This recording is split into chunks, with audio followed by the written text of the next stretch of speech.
ان شاء الله النهارده يا حبايبي عايزه اقول لكم على فكره ازاي نعقم الميه مع بعض.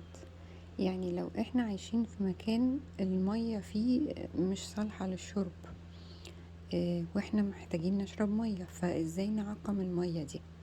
فهقول لكم الطريقه واحده واحده. احنا هنجيب زي حله ستانلس ستيل، ونحط فيها الميه اللي هي نازله لنا من حنفيه مثلا، حاسين انها ملوثه او مش صالحة للشرب او في خزان او كده، يعني ريحتها مش عجبانا.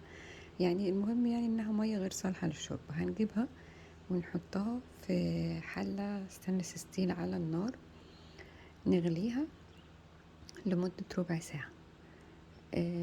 وبعد ما نغليها لمدة ربع ساعة، واحنا بنغليها مش هنبقى مغطيينها، هنبقى يعني سايبين الغطا زي موارب كده، يعني لا هو مقفول ولا مفتوح، بحيث ان البخار يتصاعد وبعدين يرجع يتكثف وينزل تاني في المية عشان المية ما تخلص. فهنغليها لمدة ربع ساعة كاملة، وبنحسب الغليان من بنحسب المدة ربع ساعة من بداية الغليان، مش من ساعة ما نحطها على البوتاجاز، من بداية الغليان. فهنغليها لمدة ربع ساعة كاملة على النار. الغطا بتاع الحلة ما يبقاش مقفول تماما ولا مفتوح تماما، يعني نص نص، موارب كده. طيب، وبعدين بعد ما نطفي هنحط بالظبط على الحلة، لو الحلة مثلا 2 لتر هنحط 6 نقط كلور، لو الحلة لتر واحد هنحط 3 نقط كلور. يعني لكل لتر مية بنغليه بنحط 3 نقط بس كلور. بعد ما طفينا النار على طول هنحط ال6 نقط كلور لو هما 2 لتر، او 3 نقط كلور لو هي لتر واحد. طيب، وبعد كده بنسيب الحلة مفتوحة آه، لمدة 24 ساعة. مم. ليه بقى؟ علشان لو في أملاح أو شوائب أو أي حاجة تترسب في القاع، ولو في أي ميكروبات برضو لسه ما ماتتش بالغليان بتموت بالتخزين ده. يستحسن بنسيبها طبعا في التلاجة، يعني بنسيب الحلة مفتوحة في التلاجة لمدة 24 ساعة.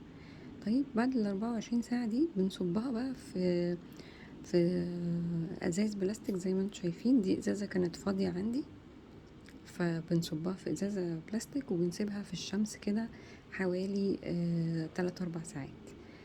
طبعا الخطوة الأخيرة دي اوبشنال، يعني لو حد عايش في مكان مفهوش شمس قوية مش مشكلة، بس أنا ده زيادة يعني علشان تبقى معقمة تماما تماما تماما. وبعد كده تقدروا تشربوها عادي، أو تستخدموها في الأكل أو في الطبيخ أو في الشاي أو في القهوة أو كده، أو في المشروبات عامة.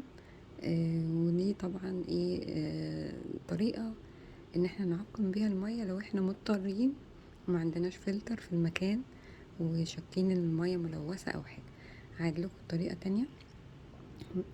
هنجيب حلة ستانلس ستيل، وطبعا عشان ستانلس ستيل عشان ما تتفاعلش مع المية، وهنسيبها تغلي على البوتاجاز لمدة ربع ساعة.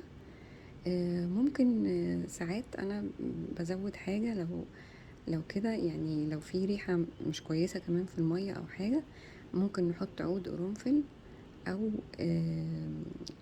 قشرة برتقال، حتة صغيرة يعني كده. طيب، بنسيبها تغلي ربع ساعة كاملة، وبعدين اول ما نطفي البوتاجاز نروح حاطين على كل لتر مية 3 نقط بالعدد كلور، ونسيبها نسيبها لمدة 24 ساعة في الحلة مفتوحة في التلاجة. بنسيبها 24 ساعة في الحلة مفتوحة في التلاجة. بعد كده ناخدها نملاها في ازايز بلاستيك زي كده فاضية، ولو عندنا شمس في المكان حلوة بنسيبها في الازازة البلاستيك في الشمس لمدة 3 4 ساعات كده، وبعد كده تشربوها بالهنا والشفا. ودي كانت طريقة مني ان احنا نعقم المية لو اضطرينا ان احنا نستخدم مية غير صالحة للشرب، بنحولها كده تبقى صالحة للشرب ان شاء الله.